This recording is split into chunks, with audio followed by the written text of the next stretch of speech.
I have been on this bench for 40 years, 40 years of seeing humanity at its worst and at its very best.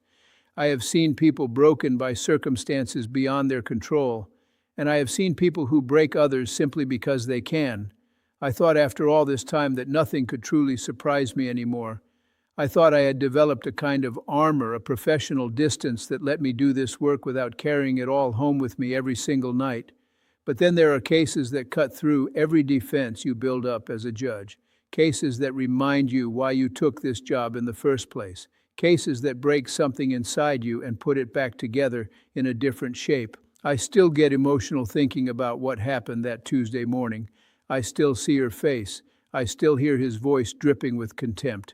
And I still feel the weight of the decision I made that day, a decision that rippled out in ways I never could have predicted. Let me tell you something about justice, real justice, the kind that happens when you strip away all the legal language and the procedural formalities, and you are left with just two human beings standing in front of you, and you have to decide what is right. That is the moment when you find out who you really are as a judge. That is the moment when your Father's voice comes back to you, when you remember why any of this matters at all. You enjoying this story so far? Then do me a huge favor right now and hit that subscribe button, because what happens next is going to challenge everything you think you know about the justice system. What I am about to tell you went viral for a reason. It touched something deep in millions of people who watched it happen. So stay with me. Let me tell you exactly what happened that day. I wake up every morning at 5:30. I've done this for so long that I do not even need an alarm anymore. My body just knows. The house is quiet at that hour. Joyce is still asleep. We have been married for 48 years, and she has learned to let me have this time to myself. I make my coffee strong and black in the same blue mug I have used for probably 20 years. The handle is chipped, but I will not replace it. There is something comforting about starting every day the same way. I sit at the kitchen table and I watch the sun rise through the window over the sink, and I think about my father. My father came to this country from Italy with $8 in his pocket and a fourth-grade education. He did not speak English.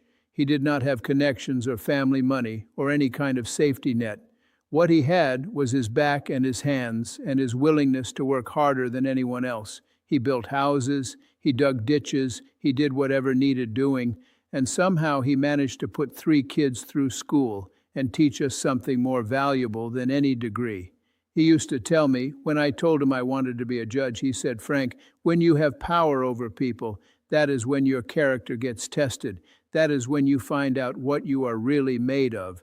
Use it wisely," he said. "Use it with mercy. The law is there to protect people, not to punish them just because you can." I think about that every single day, every single case. I finish my coffee around 6:15. I shower and dress. Black robe goes in the car on a hanger. I wear a simple suit underneath, nothing fancy. I am not trying to impress anyone.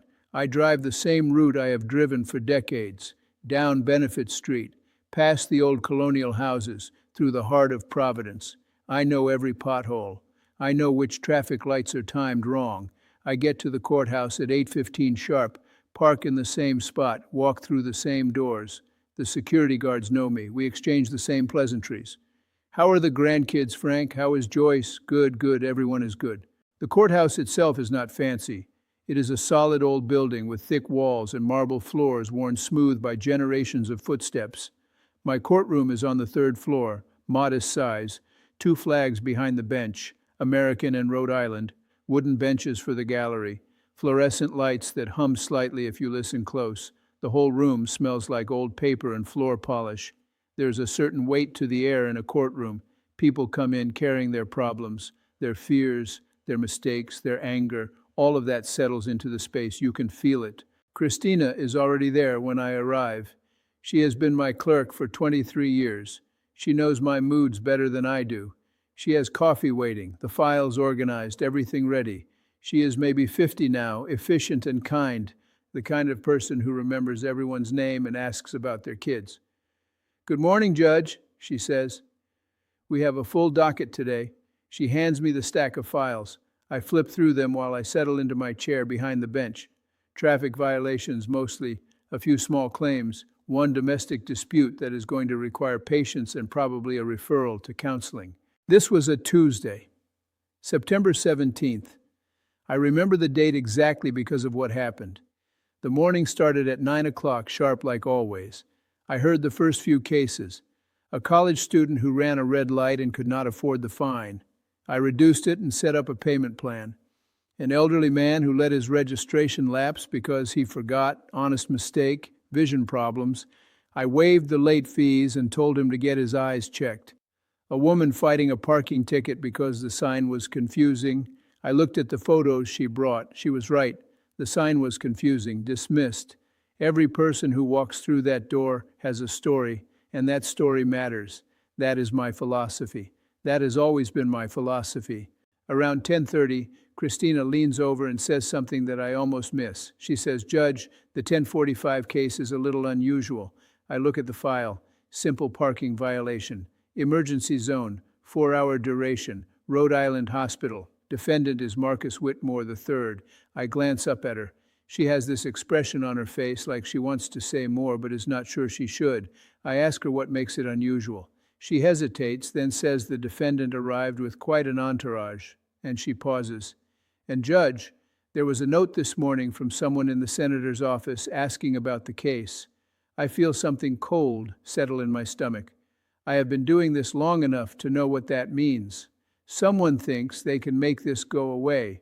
Someone thinks power and money and connections can erase consequences. I do not say anything to Christina. I just nod. I make a mental note. And then I look out into the gallery while I am processing another case and I see him. He is sitting in the third row, mid-20s maybe. He is wearing a navy blue suit that I know costs more than most people make in a month. Brioni, probably $15,000. I know because I see these things. His shoes are Gucci, polished to a mirror shine. On his wrist is a rose gold watch that catches the light every time he moves, and I know enough about watches to recognize a Patek Philippe when I see one. That watch probably costs $60,000 or more. He has a Louis Vuitton briefcase sitting next to him on the bench, pristine leather, the kind that has never seen a scratch. His hair is styled in that expensive, messy way that takes a $100 haircut to achieve, and he is looking at his phone, not paying attention to the proceedings at all, just scrolling, smirking at something on the screen, completely disconnected from where he is and what is happening around him. Next to him is a man in an equally expensive suit, older, 40-something, who I recognize as one of the corporate lawyers from a big downtown firm. The kind who bill $800 an hour. There are two other people with them, younger, maybe assistants or family members. All of them look like they are waiting for a minor inconvenience to be resolved so they can get on with their important day. And then I see her. She is sitting alone in the back row on the other side of the aisle. She is wearing a uniform, EMT uniform, wrinkled like she came straight from a shift. There is a coffee stain on the sleeve. Her hair is pulled back in a simple ponytail. She has dark circles under her eyes, the kind that come from exhaustion that goes deeper than one bad night. She's maybe early 50s.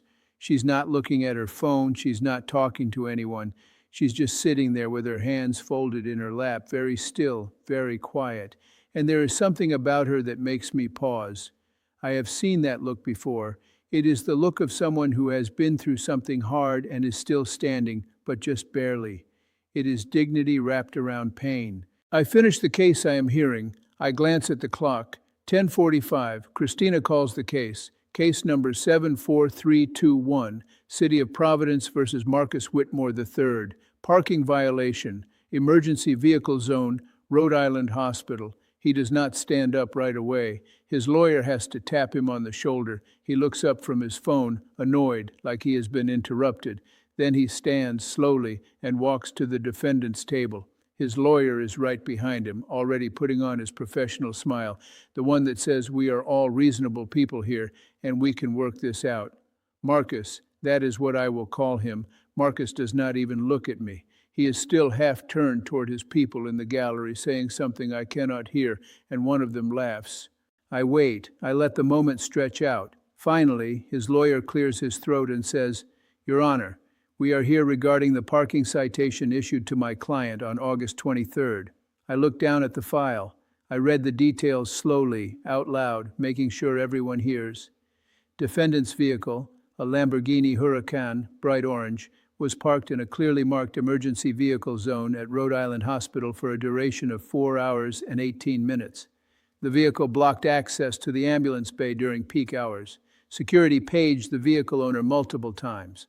No response. The vehicle was eventually towed after causing significant delays to emergency medical services. I look up. I look directly at Marcus. He's checking his phone again. I feel my jaw tighten. I say, Mr. Whitmore, I need you to put your phone away and pay attention. This is a court of law, not your living room. He glances up, and for just a second I see something flash across his face. Irritation, like I am the one being rude. But he puts the phone in his pocket. His lawyer jumps in quickly, trying to smooth things over. Your Honor, my client simply was not aware of the specific restrictions in that area. He was visiting a friend at the hospital and did not realize the severity of the situation. We are prepared to pay the fine today and resolve this matter. I lean back in my chair. I say I see that your client has 6 prior parking violations in the last 4 months. 3 of those were also in emergency or restricted zones. Is your client aware that this is not an isolated incident? The lawyer hesitates. He glances at Marcus, who shrugs like this is all very boring.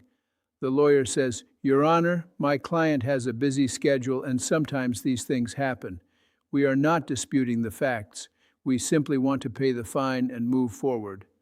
I feel something hot surge through my chest. Sometimes these things happen. Like blocking an ambulance bay for 4 hours is the same as forgetting to feed a parking meter. I take a breath.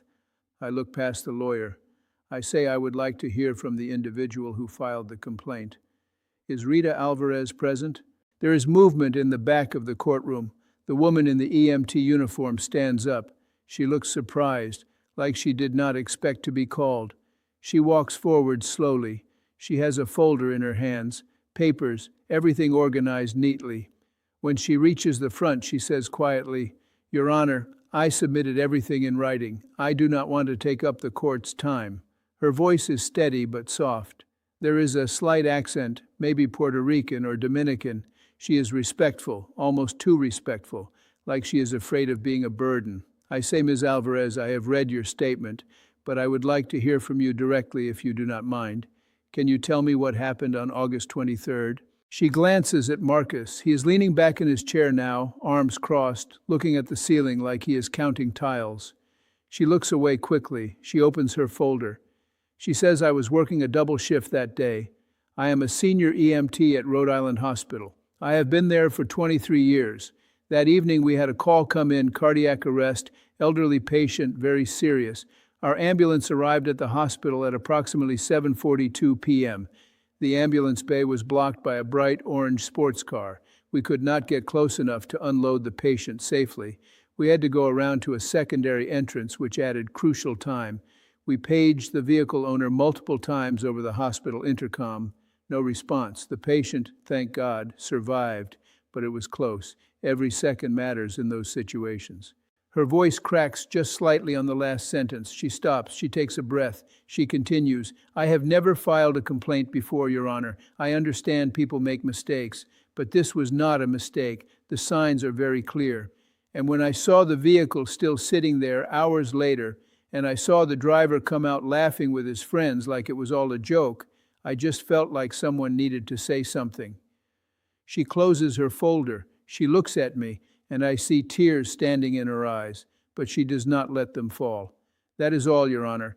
Thank you for listening. I sit back. I let her words settle into the courtroom. I look at Marcus. He has not changed his expression at all. He looks bored. I say, Mr. Whitmore, do you have anything to say in response to what Ms. Alvarez just told us? He shifts in his seat. He glances at his lawyer, who nods, encouraging him to speak. Marcus sighs like this is all very tiresome. He says, Look, I did not know it was that serious. I was visiting someone. I parked where there was space. I did not hear any pages because I was inside. I am sorry if it caused an inconvenience, but I did not hurt anyone. His tone is flat, almost dismissive. No emotion. No real remorse, just words he thinks he is supposed to say. I lean forward. I say, "An inconvenience?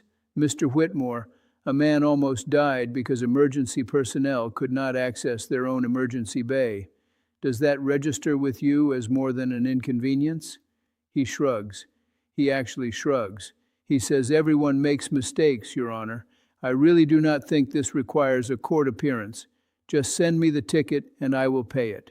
His lawyer winces. I see it. Even he knows that was the wrong thing to say. I feel my blood pressure tick up. I take a moment. I breathe. I think about my father. Use it wisely. Use it with mercy. But mercy does not mean letting someone walk all over the people they have harmed.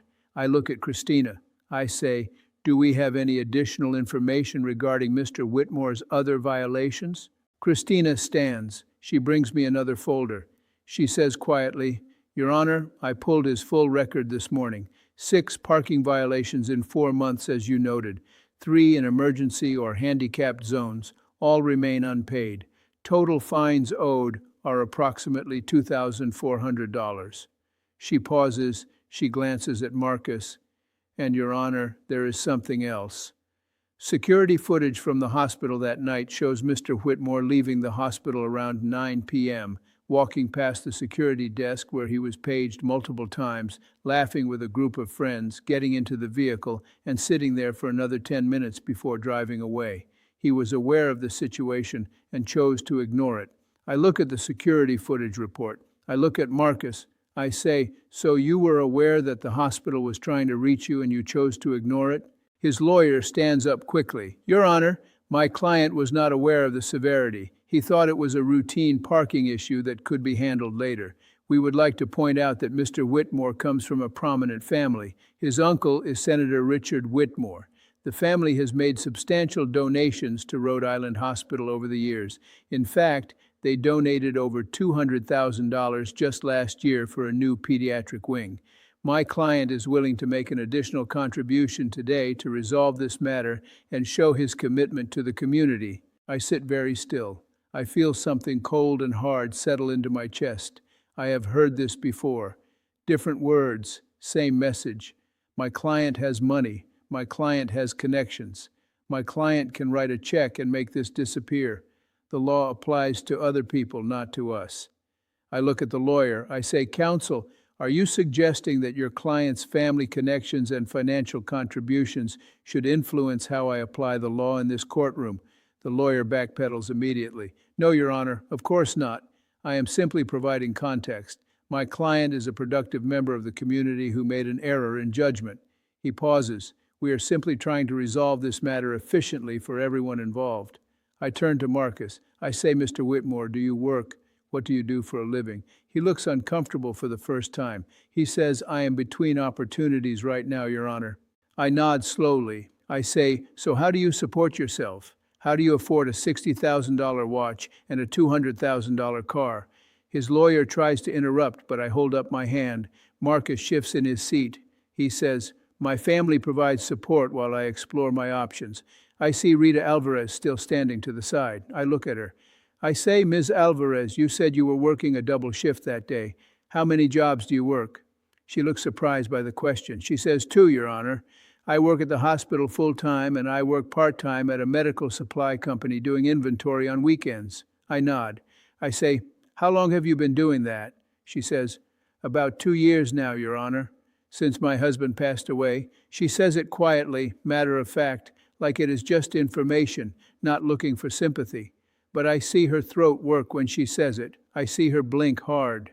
I feel my throat tighten. I have heard thousands of stories in this courtroom, but there is something about the way she says it, the dignity wrapped around that pain that cuts right through me.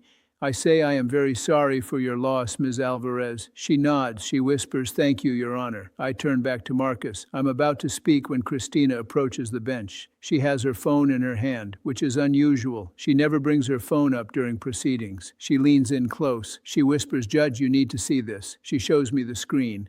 It is a social media post, Instagram. The account belongs to Marcus Whitmore. The post is from August 23rd, 9:27 p.m., just about 30 minutes after he left the hospital. The image shows his bright orange Lamborghini parked in front of the hospital entrance, emergency signs visible in the background. The caption reads, "Parked wherever I want. Let them try to do something about it. Uncle Rich has connections." Above the rules, Lamborghini life, untouchable status. There are laughing emojis. There are over 300 likes. The comments are full of his friends cheering him on, calling him a legend, saying he is savage. I stare at the screen. I read the caption 3 times. I feel something I have not felt in a very long time sitting on this bench. I feel actual rage, not frustration, not disappointment, rage, pure and simple, because this is not just about parking in the wrong place. This is not even about blocking an ambulance. This is about someone who believes so deeply that the rules do not apply to him that he posted about it publicly. He bragged about it. He mocked the system. He mocked the people whose lives he put at risk, and he invoked his family's power as a shield, as proof that he could do whatever he wanted without consequences. I take a moment. I close my eyes briefly. I think about my father. I think about Rita Alvarez working 2 jobs to pay off her husband's medical bills, while this kid spends more on a watch than she makes in a year. I think about equal justice under the law and what those words are supposed to mean. I open my eyes. I say I would like this Instagram post entered into evidence and displayed for the court. Christina connects her phone to the courtroom display screen. The image fills the screen behind me. Everyone in the gallery can see it now. I watch Marcus's face. For the first time, he looks genuinely worried. The smug expression is gone. His lawyer is whispering urgently to him, but Marcus is not listening. He is staring at the screen. I read the caption out loud slowly. "Parked wherever I want. Let them try to do something about it. Uncle Rich has connections. Hashtag above the rules." I look at Marcus. I say, "Mr. Whitmore, is this your Instagram account?" His lawyer stands. "Your Honor, my client invokes his Fifth Amendment right against self-incrimination." And there it is, the moment when even he knows he is in trouble. You do not invoke the Fifth over a parking ticket unless there is something bigger going on. I sit back. I look at the lawyer. I say, "Counselor, this is a civil parking violation hearing. Your client is not at risk of criminal charges from this proceeding. I am simply asking if he posted this." The lawyer looks trapped. He says, "Your Honor, I need to confer with my client." I say, "You have 2 minutes." They huddle together, whispering frantically. Marcus keeps shaking his head. The lawyer looks increasingly desperate. While they are conferring, Christina brings me another note. This one is from the bailiff. It says, "Judge, there is a Special Agent Ramirez from the FBI waiting outside. He says he has information relevant to this case and requests permission to enter when appropriate." I look at Christina. I raise my eyebrows. She nods slightly, confirming she is as surprised as I am. The lawyer stands back up. He says, "Your Honor, that post was made in poor taste as a joke among friends." My client acknowledges it was inappropriate but maintains that he did not intend any harm and was not aware of the actual impact of his actions at the time the post was made. I nod slowly. I say, "So he is admitting that this is his post, that he bragged publicly about breaking the law and using his family connections to avoid consequences." The lawyer hesitates, then says, "Yes, Your Honor, but we maintain it was intended as humor, not as an actual statement of intent to evade legal responsibility." I look at Rita Alvarez. Her face has gone very pale. She is staring at the screen. She is reading the caption. I watch her hands grip the folder she is holding tighter and tighter until her knuckles turn white. She is not crying. She is not making a scene, but I can see it in her eyes. The humiliation, the anger, the hurt. This man blocked her ambulance, nearly cost a patient his life, and then he went online and laughed about it. He made it into a joke. He made her into a joke. I turn back to Marcus. I say, "Mr. Whitmore, let me make sure I understand the sequence of events here. On August 23rd, you parked your vehicle in a clearly marked emergency zone at Rhode Island Hospital. You were inside the hospital for several hours while your vehicle blocked access to the ambulance bay. You were paged multiple times. You heard those pages as evidenced by security footage, and you chose to ignore them. You left the hospital, saw that your vehicle was still blocking emergency services, and you sat in it for an additional 10 minutes. Then you drove away, and within 30 minutes of leaving, you posted on social media bragging about your actions and specifically stating that your family connections would protect you from consequences. Is that accurate? Marcus looks at his lawyer. The lawyer looks defeated. He says, "Your Honor, my client made poor choices that evening. We are not disputing the facts. We are asking for leniency given that this is his first court appearance. I say first court appearance perhaps, but sixth parking violation in 4 months, and I am now very curious about something. I look at the bailiff. I say, please ask Special Agent Ramirez to enter." The courtroom doors open. A man in his late 30s walks in, wearing a dark suit and a badge clipped to his belt. FBI. He approaches the bench. He says, "Your Honor, thank you for allowing me to interrupt. My name is Special Agent Daniel Ramirez with the FBI Financial Crimes Division. I am here because Mr. Marcus Whitmore III is currently under federal investigation for insurance fraud involving staged vehicle accidents. We have been monitoring his activities for several months. I became aware of this court proceeding and thought the court should know that there are larger issues at play." The courtroom goes completely silent. I hear someone in the gallery gasp. Marcus has gone white. His lawyer looks like he has been punched in the stomach. Agent Ramirez continues, "We have evidence that Mr. Whitmore has been involved in at least 4 staged accidents involving his various luxury vehicles over the past 18 months, collecting insurance payouts totaling approximately $300,000. We also have reason to believe his family has attempted to interfere with our investigation through political channels. I cannot share more details at this time as the investigation is ongoing, but I wanted the court to be aware that this defendant's pattern of behavior extends beyond parking violations." I sit back, I process this information, I look at Marcus. This is not just a spoiled kid making stupid mistakes. This is someone engaged in systematic criminal behavior, someone who genuinely believes he is above the law because of who his family is.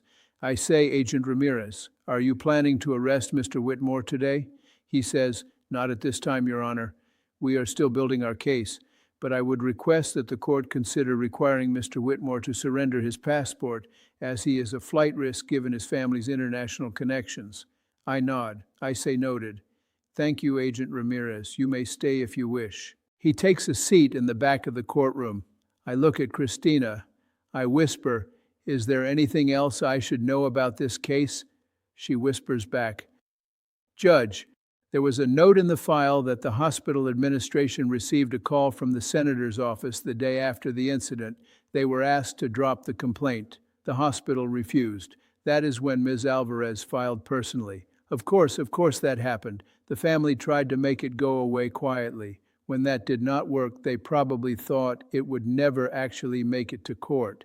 And if it did, they thought money and connections would smooth it over." I take a deep breath. I look at Marcus Whitmore. I say, "Mr. Whitmore, I am going to ask you a direct question, and I want you to think very carefully before you answer. Do you believe you did anything wrong on August 23rd? He looks at his lawyer. His lawyer cannot help him now. Marcus looks back at me. He says I parked in the wrong spot. I should have moved my car sooner. I say, "Is that all? Do you understand that your actions had real consequences for real people?" He hesitates. Then he says, "Look, Your Honor, I understand that you are trying to make a point here, but let us be honest. Ms. Alvarez and I come from different backgrounds. We live in different worlds. These things happen in the real world. I made a mistake, yes, but it is not like I committed a serious crime. We are not equal in any meaningful way, and I think everyone here understands that." The courtroom erupts. People in the gallery start talking all at once. I hear someone say, "Oh my God." I hear someone else say, "Did he really just say that?" Rita Alvarez takes a step back like she has been physically struck. Even Marcus's lawyer drops his head into his hands. The expensive corporate attorney who has probably defended dozens of entitled clients just gave up right there. I bang my gavel once, hard. The crack echoes through the courtroom. Silence falls immediately. I feel my heart pounding. I feel 40 years of holding back, of being measured and calm and diplomatic, just crack open. I lean forward. I look directly at Marcus Whitmore, and I let him have it. I say you are absolutely right, Mr. Whitmore. You and Ms. Alvarez are not equal. You are not equal in any meaningful way. Let me tell you why. Ms. Alvarez has spent 23 years of her life saving people, 23 years waking up before dawn and working double shifts and running toward emergencies while everyone else is running away. She has held people's hands while they died. She has brought babies into the world in the backs of ambulances. She has pulled people from car wrecks and talked people down from ledges and performed CPR until her arms gave out. She does this for maybe $45,000 a year, maybe, after taxes and insurance and trying to pay off the medical bills from her husband's cancer treatment. She probably takes home just enough to keep the lights on and feed her 3 children. I pause. Marcus is not looking at me anymore. He is looking at the floor. I continue. You, on the other hand, have never worked a day in your life. You live off your family's money. You drive a car that costs more than most people make in 4 years. You wear a watch that costs more than Ms. Alvarez's entire annual salary. And what have you contributed to the world? What have you done to earn any of that? From what I can see, you have accumulated 6 parking tickets, gotten yourself under federal investigation for insurance fraud, and posted on social media about how the rules do not apply to you because your uncle is a senator. I lean back. I let that sit for a moment. Then I say, so you are right. You are not equal. She is worth 10 of you. She has more integrity in her little finger than you have in your entire body. The fact that you cannot see that, the fact that you actually stood in my courtroom and said those words out loud tells me everything I need to know about your character. Now here's the part that went viral, but you have to hear it to believe it. Stick with me. But first, drop a comment and tell me, what would you do in my position? I take a breath. I look at my father's old watch on my wrist, the cheap Timex he wore for 40 years. I think about what he would say. I think about power and mercy and what justice is supposed to look like when you strip away all the pretense. And I realize that this moment right now is exactly what he was talking about. This is the test, not the easy cases where someone made an honest mistake and needs a little grace. This is the hard one, the one where someone with power and money and connections hurt someone vulnerable and then laughed about it. This is where you find out what you are really made of. I say, Mr. Whitmore, I am going to tell you what is going to happen now. You are going to learn what accountability looks like. You are going to learn that in my courtroom, everyone truly is equal under the law, and no amount of money or family connections changes that. Here is your sentence. I tick off each item slowly, deliberately, letting each one land. First, you will pay the standard fine for parking in an emergency zone, $500. That is non-negotiable. Second, you will pay all 6 of your outstanding parking violations in full within 30 days. That is another $2,400. If you miss that deadline, the amount doubles. Third, and this is where we get serious, you will complete 200 hours of community service, not at some charity golf tournament or nonprofit gala where you show up in a tuxedo and shake hands. You will complete those hours at Rhode Island Hospital in the emergency department. You will work under the direct supervision of the emergency services staff. You will mop floors. You will clean equipment. You will empty bedpans and take out medical waste and do whatever the staff tells you to do. You will wear a uniform with your name on it, and you will show up on time for every single shift. And you will learn what real work looks like. And you will do this alongside Ms. Alvarez's department, so you can see every single day what it means to actually serve other people. I see Marcus's face go from pale to gray. His mouth opens, but no sound comes out. I continue. Fourth, you will write a handwritten letter of apology to Ms. Rita Alvarez, not typed, handwritten, at least 1 full page, front and back.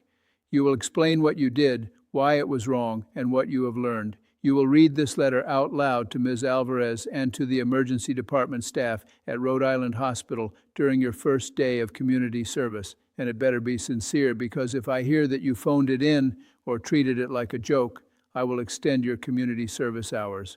Fifth, you will create a public Instagram post on the same account where you bragged about parking wherever you want. You will post a photo of yourself in your community service uniform.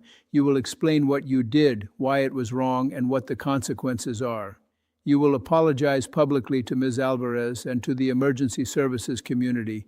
You will tag Rhode Island Hospital and the Providence Police Department, and that post will remain on your account for a minimum of 1 year. If you delete it early, you will be held in contempt of court. Sixth, your driver's license is suspended for 6 months starting today. You will not drive any vehicle during that time. If you need to go somewhere, you will take the bus. You will take the train. You will walk. You will learn what it is like to navigate the world the way most people do, without the luxury of a $200,000 sports car. Seventh, you will make a $50,000 donation to Rhode Island Hospital's Emergency Services Fund, not your family, you personally. I do not care if you have to get a job for the first time in your life or sell that ridiculous watch. The money comes from you, and here is the catch. You will match that donation with another $50,000 over the next 12 months in monthly installments of approximately $4,000. If you miss a single payment, your community service hours double. That is a total of $100,000 that will actually help the people you put at risk. I pause. I look at him. His face has no color left. His lawyer is frozen. The entire courtroom is silent. You could hear a pin drop. I say, and finally, Special Agent Ramirez has requested that you surrender your passport. You will not leave the state of Rhode Island without written permission from this court and from the FBI. You are a flight risk, and you have demonstrated that you do not respect the legal system. So until your federal case is resolved, you stay here. I bring my gavel down. One sharp crack. The sound echoes through the courtroom like a gunshot. I say this court is adjourned on this matter. Mr. Whitmore, you have 30 days to begin compliance. You will report to the probation office within 72 hours to set up your community service schedule. If you fail to comply with any single element of this sentence, you will be held in contempt and you will face jail time. Do you understand? Marcus just stares at me. His lawyer nudges him. He manages to whisper, "Yes, Your Honor." I say, Ms. Alvarez, thank you for coming today and for speaking up. The system works better when people like you have the courage to hold others accountable. This court appreciates your service to the community. She is crying now, not sobbing, just tears running down her face. She nods. She whispers, "Thank you, Your Honor. Thank you." And then something happens that I have never seen in 40 years on the bench. The courtroom starts to applaud. It starts with one person in the gallery, then another, then the whole room is clapping. The bailiff is trying to restore order, but even he is smiling. Christina has tears in her eyes. Rita Alvarez is standing there with her hand over her mouth, overwhelmed, and Marcus Whitmore is shrinking into himself, trying to disappear. Just as he starts to turn to leave, the courtroom doors open again. Two people walk in. One is Special Agent Ramirez, who walks directly to Marcus and hands him a document. He says, "Mr. Whitmore, this is a formal notice that you are required to surrender your passport to federal authorities within 24 hours. The investigation into your activities is ongoing. You are not under arrest at this time, but you are not to leave the state." The other person who walks in is a woman in her early 60s, impeccably dressed in an expensive pantsuit, her hair perfect. She looks like money and power. She walks straight to Marcus. She does not hug him. She does not comfort him. She looks at him with an expression of pure disgust. And she says, "Marcus, you parked in an emergency zone and then you posted about it on Instagram. Are you actually stupid?" This is his mother, Catherine Whitmore, the senator's sister-in-law, one of the most socially prominent women in Rhode Island, and she is furious. She says, "I just heard about this from the senator's office. Do you have any idea what you have done to this family? The FBI is investigating you. You involved your uncle's name in your little stunt." She turns to the lawyer. She says, "We will not be paying for any more of your services. My son needs to learn to handle his own problems." She turns back to Marcus. "You have embarrassed us for the last time. You are on your own." She walks out. Just like that. 40 seconds in the courtroom, and she destroyed him more thoroughly than I ever could, because now he knows.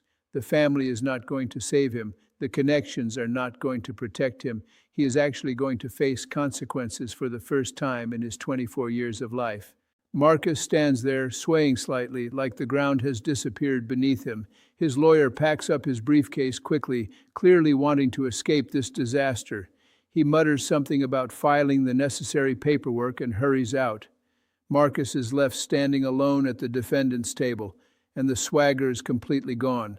The arrogance is gone. He looks young suddenly, lost, scared. I watch him for a moment. Part of me, the part that sounds like my father, feels something like pity.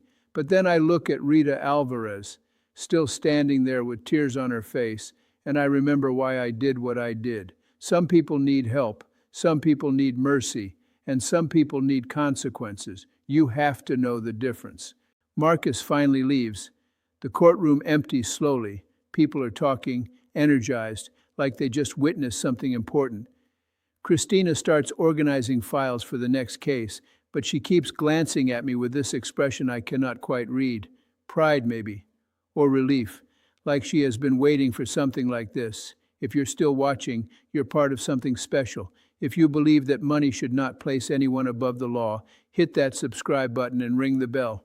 Like this video and let's show the algorithm that justice matters. Share this with someone who needs to see it, because what happened next, the aftermath of this case, is something I could never have predicted. She writes, "Dear Judge Caprio, I have been trying to find the right words to thank you for what you did in court 3 weeks ago, but nothing feels adequate. I need you to know that I almost did not show up that day. I thought about just letting it go, letting him pay the fine and move on. I thought maybe I was making too big a deal out of it. I thought maybe people would think I was just bitter or vindictive. My supervisor encouraged me to file the complaint, but even then, I did not expect anything to come of it. People like him usually have lawyers who make problems go away. People like me usually just accept that the world works differently for different people. But then I sat in your courtroom and I listened to you speak to him. You said things I have felt my whole life but never heard anyone in a position of power actually say out loud. You told him that my work has value. You told him that his money does not make him better than me. And when he said we are not equal and you turned that around and said I am worth 10 of him, something broke open inside me. I have carried that moment with me every single day since.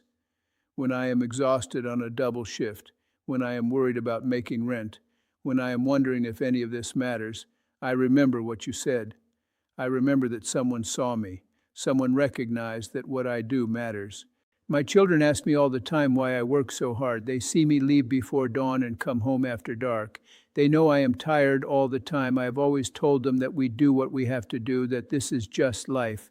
But now I can tell them something else. I can tell them that there are still people in the world who believe in fairness. I can tell them that doing the right thing, even when it is hard, even when it feels like no one is paying attention, still matters. You gave me back my faith in the system. You gave me back my faith in justice. You gave me back something I did not even realize I had lost. Thank you, Judge Caprio. Thank you for seeing me. Thank you for speaking up. Thank you for reminding me that I matter. I will never forget what you did. I read that letter 3 times sitting at my desk. I cry. I am not ashamed to admit it. I am 82 years old. I have been doing this for 4 decades. And this letter from this woman makes me cry like a child. Because this right here is why any of it matters. Not the high-profile cases, not the legal precedents. This. The moment when you use whatever power you have to lift someone up and tell them that they are seen and valued and important. I keep that letter in the top drawer of my desk with a handful of other letters and notes that have meant the most to me over the years. A note from a homeless veteran I helped get into a treatment program who is now 10 years sober.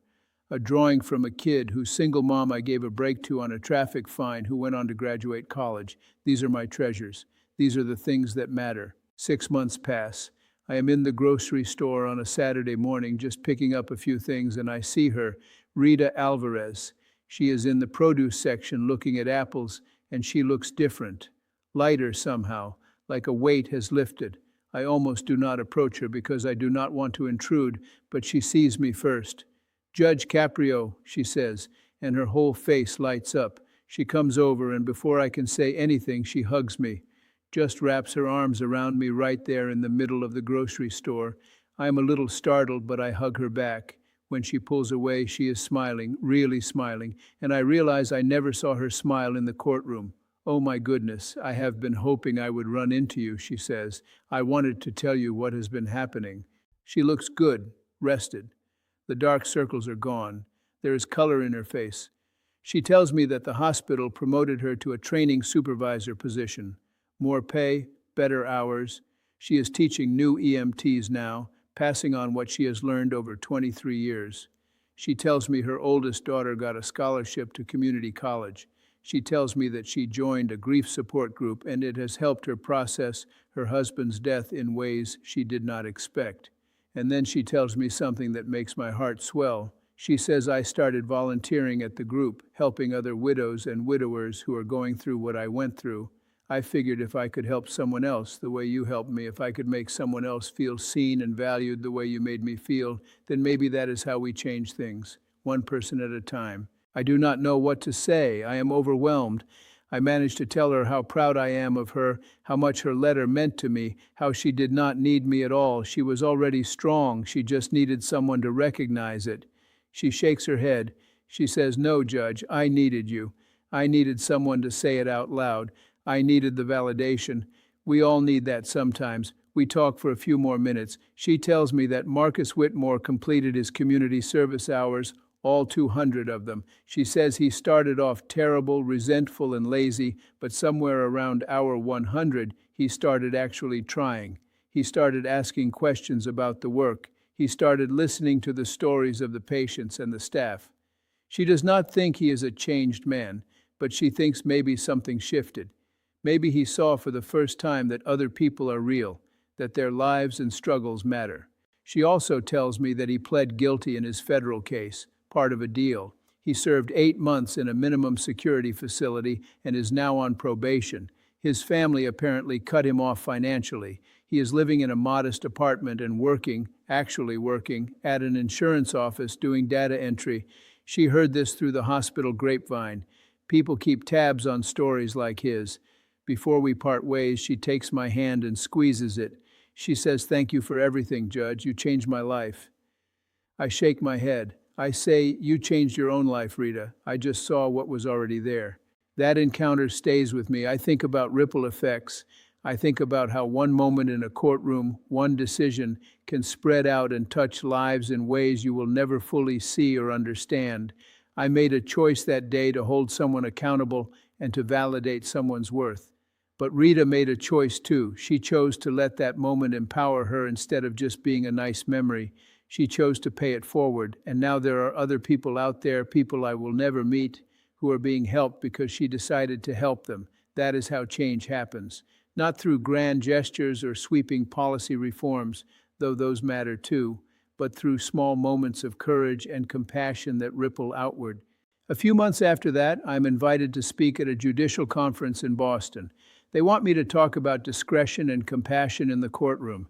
I almost say no because I do not love public speaking, and I'm getting older and travel is harder. But Joyce convinces me to go. She says, "Frank, you have something to say. People need to hear it," so I go. I stand in front of about 200 judges from across New England, and I tell them the story I just told you. I tell them about Marcus Whitmore and Rita Alvarez. I tell them about my father and his wisdom. I tell them that the law is not just a set of rules to be applied mechanically. It is a tool for justice, and justice requires wisdom and context and the courage to treat people differently based on their circumstances. And that is when I realized that my father's wisdom, the things he taught me about power and mercy, does not just apply to the people who stand in front of me in court. It applies to how I treat the next generation of judges. It applies to how I mentor and teach and encourage people to see this work as a calling, not just a job. The ripple effects go in all directions. I find out later that the Marcus Whitmore case went viral online. Someone recorded part of the hearing on their phone against courtroom rules and posted it. It got millions of views. The comments section was full of people expressing satisfaction at seeing a privileged person held accountable. There were think pieces written about wealth inequality in the justice system. There were debates about whether my sentence was fair or too harsh. Some people thought I went too far. Most thought I did not go far enough. I do not pay much attention to that stuff. I am not on social media. I do not read the comments. I know that what I did resonated with people because it touched something universal. The frustration of watching wealthy, connected people get away with things that would ruin an ordinary person's life. The hunger for accountability, the desire to see the system work the way it is supposed to work. I understand all of that, but for me, it was never about sending a message to the world. It was about doing right by Rita Alvarez. It was about making sure that one woman who worked 2 jobs and saved lives and carried more weight than anyone should have to carry knew that her life mattered. Everything else is just noise. I think about legacy sometimes. What will people remember about me when I am gone? What will they say about the work I did? And I realize that I do not need them to say anything grand or impressive. I just hope that some of the people who stood in front of me over the years remember that they were treated with dignity. I hope Rita Alvarez tells her grandchildren someday about the day someone stood up for her. I hope Marcus Whitmore, wherever he is, remembers what it felt like to face real consequences and learn something from it. I hope the younger judges I have mentored carry forward the idea that justice requires both a firm hand and a compassionate heart. You have to balance both. You have to know when to show compassion and when to bring down the gavel hard. That is the art of it. That is what 40 years of experience teaches you.